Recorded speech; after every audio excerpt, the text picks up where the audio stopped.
Kali kita membaca hadis Rasulullah sallallahu alaihi wasallam. Qala Rasulullah sallallahu alaihi wasallam, ana aula bil mu'minina min anfusihim faman mata wa alaihi daynun ولم يترك وفاء فعلينا قضاؤه ومن ترك مالا فلورثته. رسول الله صلى الله عليه وسلم حديث صحيح رواه البخاري.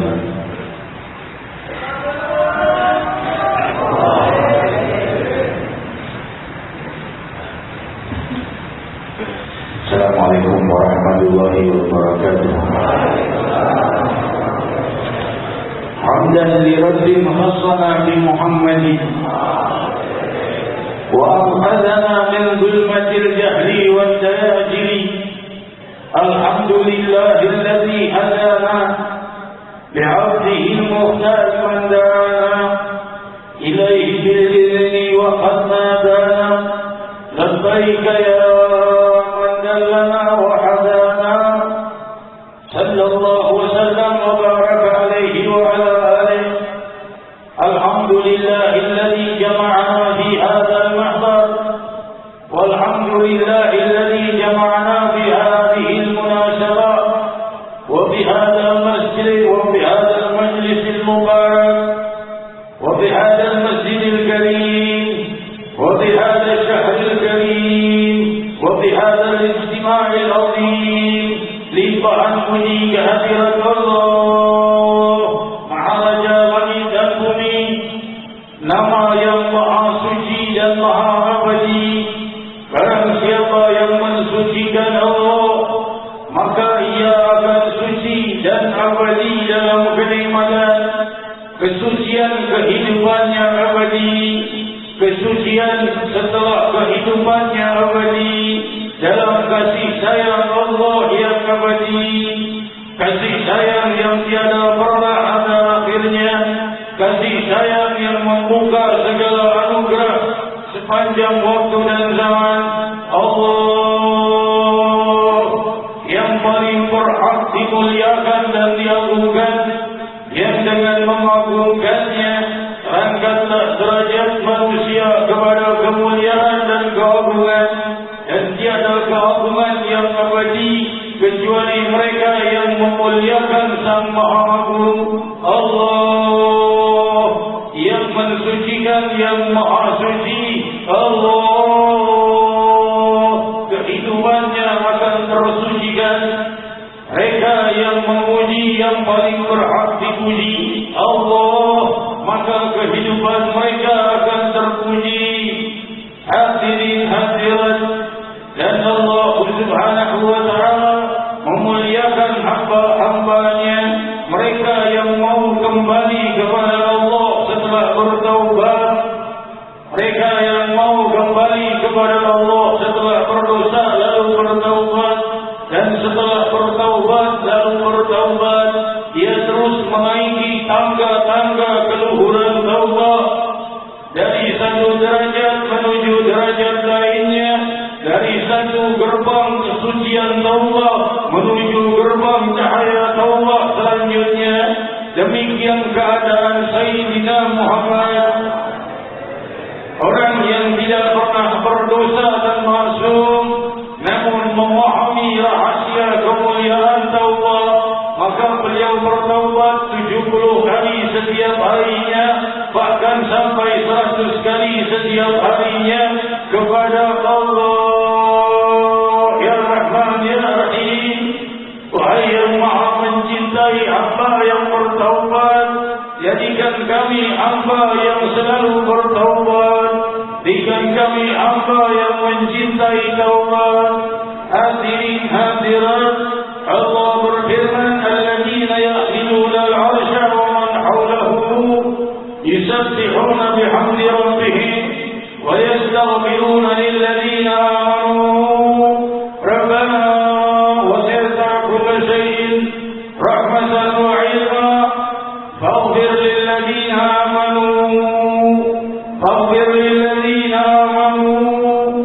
واغفر الذين آمنوا واتبعوا سبيلك وقهم عذاب الجحيم فاغفر للذين تابوا واتبعوا سبيلك وقهم عذاب الجحيم ربنا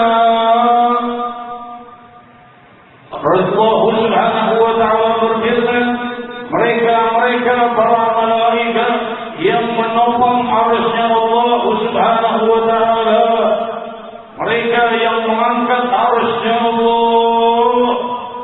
Arsy itu hadirat bumi ini, langit yang pertama yang penuh dengan triliunan bahkan jutaan triliun bintang adalah langit pertama.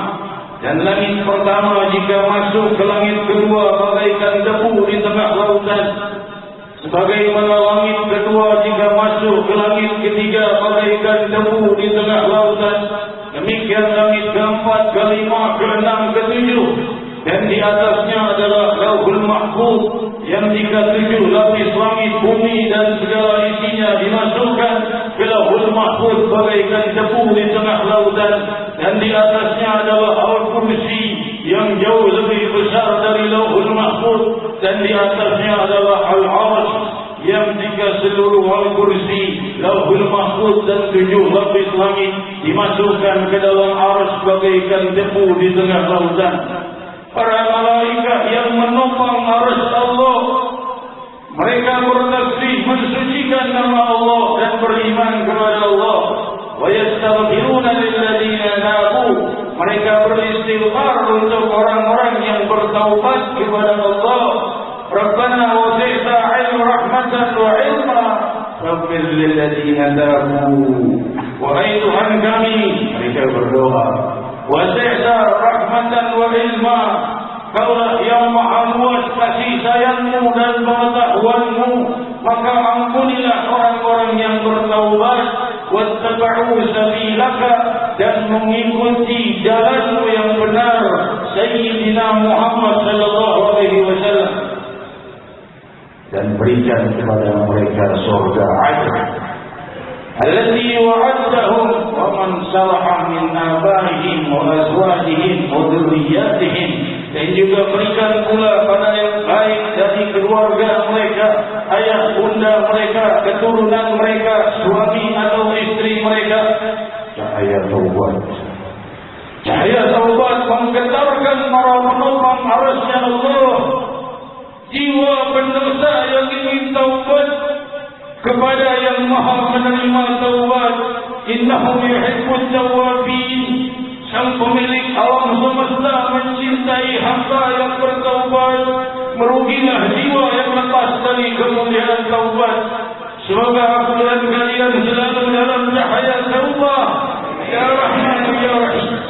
Demikian banyak di antara kita yang hadir ini yang masih berat bertaubat kepada Allah, padahal hal itu mengguncang arsy Allah Subhanahu wa ta'ala, sehingga para malaikat mendoakannya, mendoakan anaknya, mendoakan ayah bundanya, mendoakan kerabatnya, suami atau istrinya, dan demikian Allah memuliakan hamba yang bertaubat.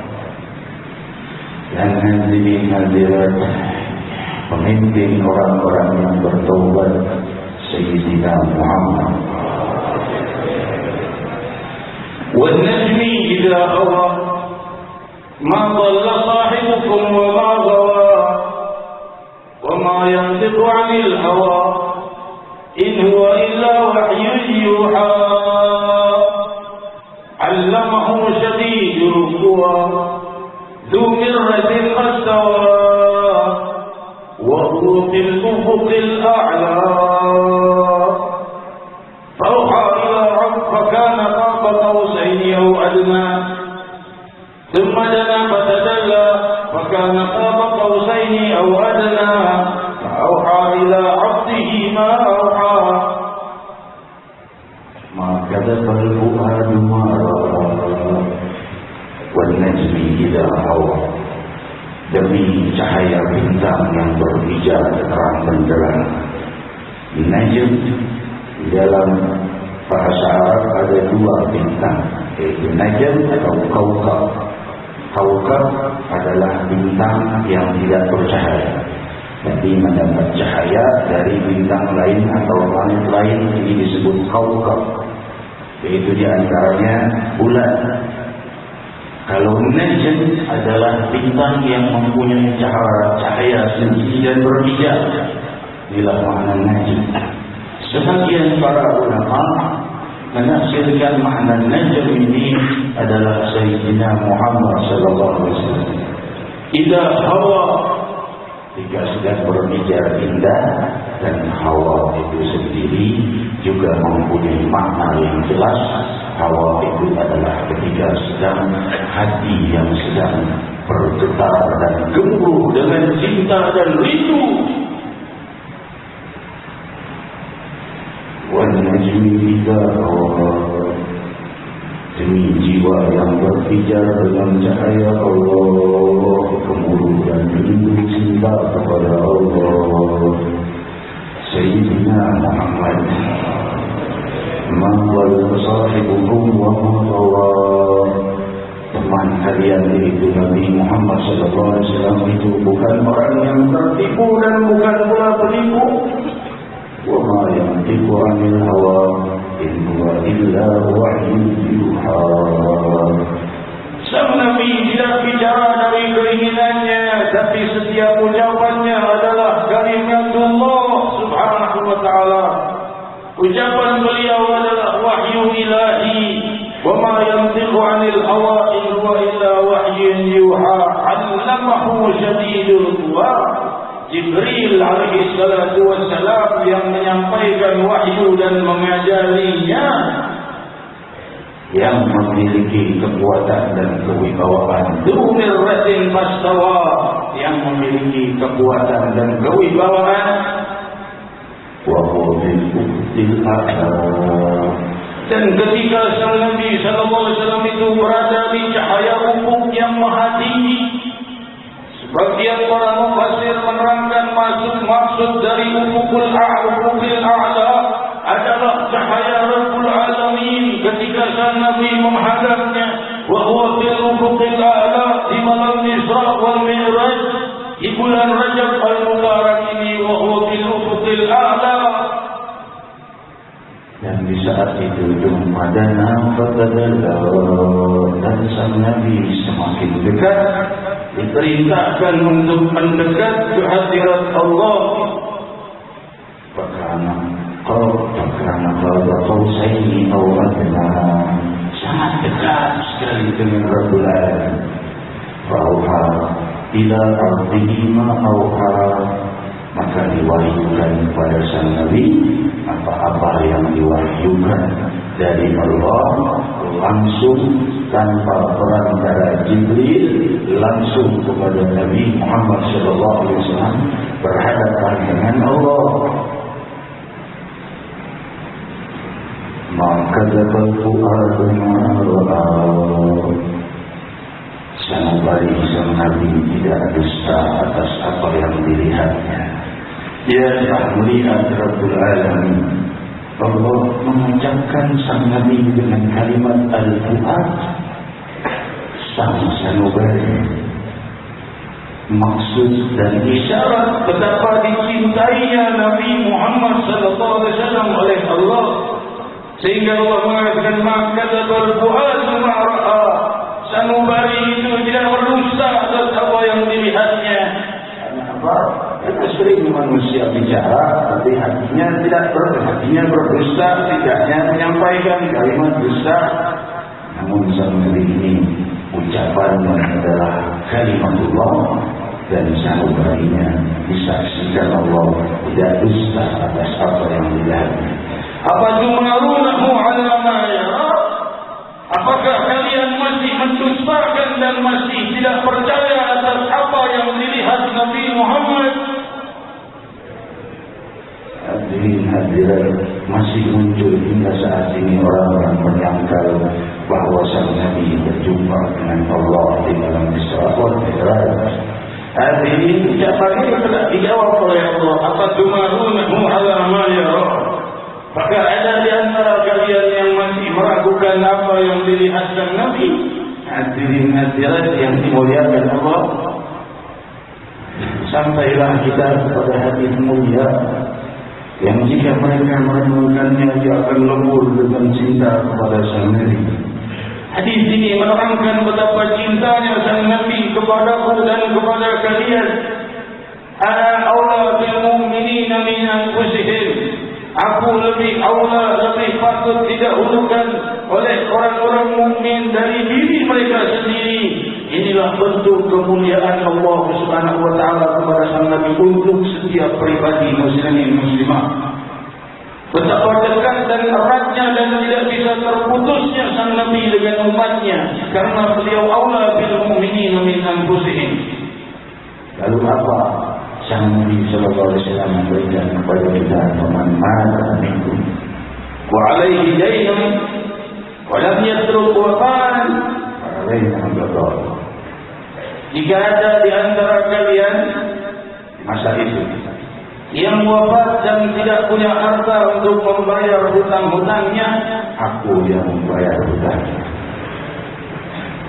Sang penebus hutang umatnya Sayyidina Muhammad sallallahu alaihi wasallam. Wa in taraka syai'an faliwarathati wa in taraka malan, kalau masih meninggalkan harta untuk ahli warisnya.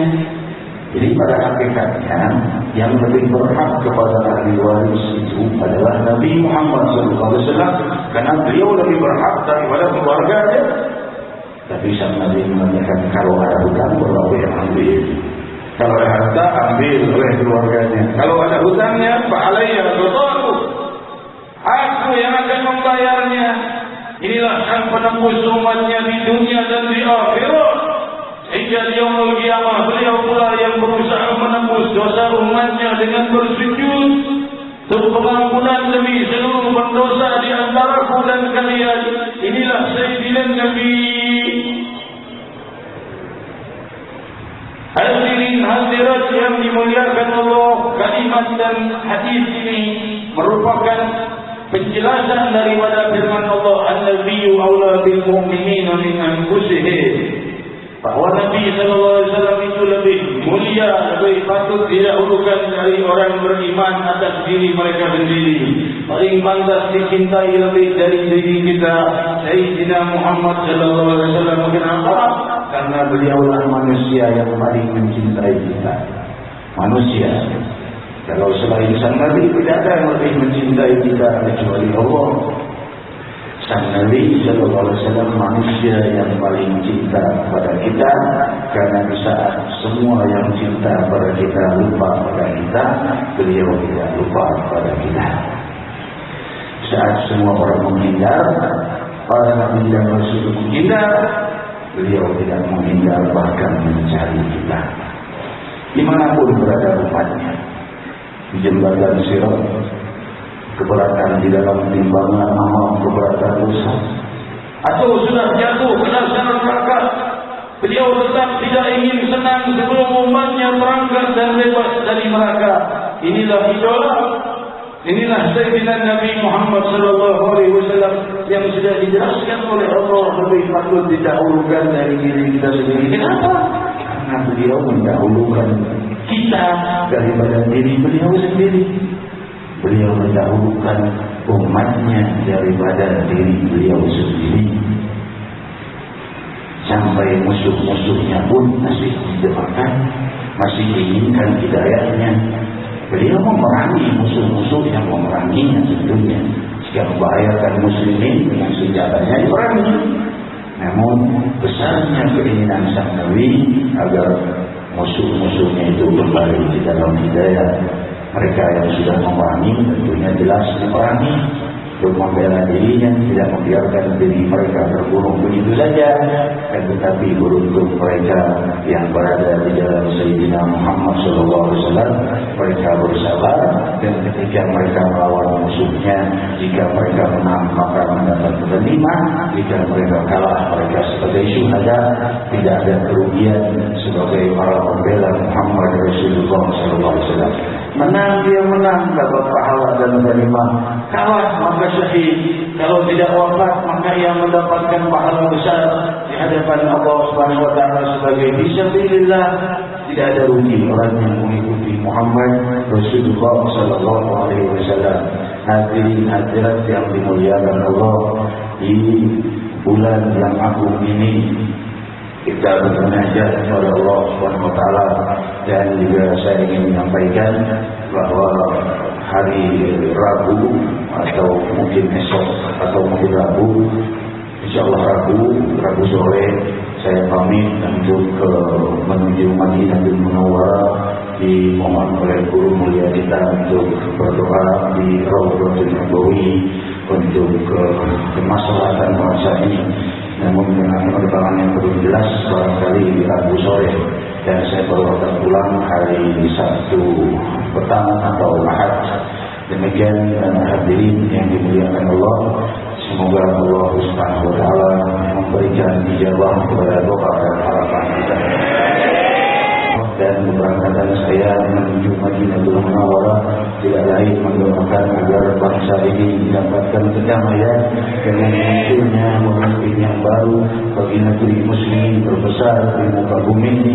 Semoga Allah limpahkan rahmat dan keberkahan. Kita saling berdoa kepada Allah demi kemuliaan Isra wal Mi'raj Sayyidina Muhammad sallallahu alaihi wasallam, dan demi cinta Allah Subhanahu wa taala kepada muslimin muslimat, dan demi cinta sang Nabi kepada umat beliau, kita memanggil nama Allah Subhanahu wa taala, berzikir bersama, masukkan seluruh hajat dan doa-doamu, dan kita berdoa agar Allah memperkuat benteng dakwah Sayyidina Muhammad sallallahu alaihi wasallam di bumi Jakarta ini, di wilayah Poso, di wilayah Bintuni, di wilayah Denpasar, dan seluruh wilayah muslimin. Ya Rahman ya Rahim, perkuatlah dan bertolonglah seluruh para dai Allah yang membangkitkan dakwah Nabi Nabi Muhammad sallallahu alaihi wasallam. Ya Rahman ya Rahim, percepatlah datangnya janji Nabi Muhammad sallallahu alaihi wasallam bahwa setelah beliau wafat akan muncul perpecahan, akan muncul gempa bumi, dan akan muncul sedemikian banyak pembunuhan, dan setelah itu akan muncul banyaknya yang mengaku Nabi, dan setelah itu akan muncul kemakmuran. Tapi pembunuhan dan saling bunuh paling banyak terjadi di negeri muslimin terbesar di muka bumi, dan demikian pula paling banyak terjadi perpecahan di golongan-golongan muslimin, paling banyak terjadi di Indonesia, negeri muslimin terbesar di muka bumi. Demikian pula gempa bumi terbesar, yaitu tsunami, yang ini paling banyak terjadi di Indonesia memakan korbannya, dan demikian pula yang mengaku Nabi paling banyak di negeri muslimin terbesar di muka bumi. Maka setelah itu akan muncul kemakmuran, pastikan kemakmuran terbesar di bangsa muslimin terbesar di muka bumi ini. Percepat kedatangan kemakmuran. Kami telah melihat goncangan gempa bumi, perpecahan, pembunuhan, pengakuan Nabi, dan itu semua telah lewat. Gantikan dengan munculnya kemakmuran. Ya Rahman ya Rahim, jadikan pemimpin yang akan muncul ini membawa kemakmuran muslimin muslimat, dan juga negeri muslimin terbesar ini. Ya Dzal Jalali wal Ikram, ya Dzal Tawli wal In'am, faqulu jami'an ya Allah ya Allah ya Allah ya Allah ya Allah ya Allah ya Allah ya Allah ya Allah ya Allah ya Allah Ya Allah, Ya Allah, Ya Allah.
وإليها نحيا وإليها نموت وإليها نبعث إن شاء الله تعالى من الآمنين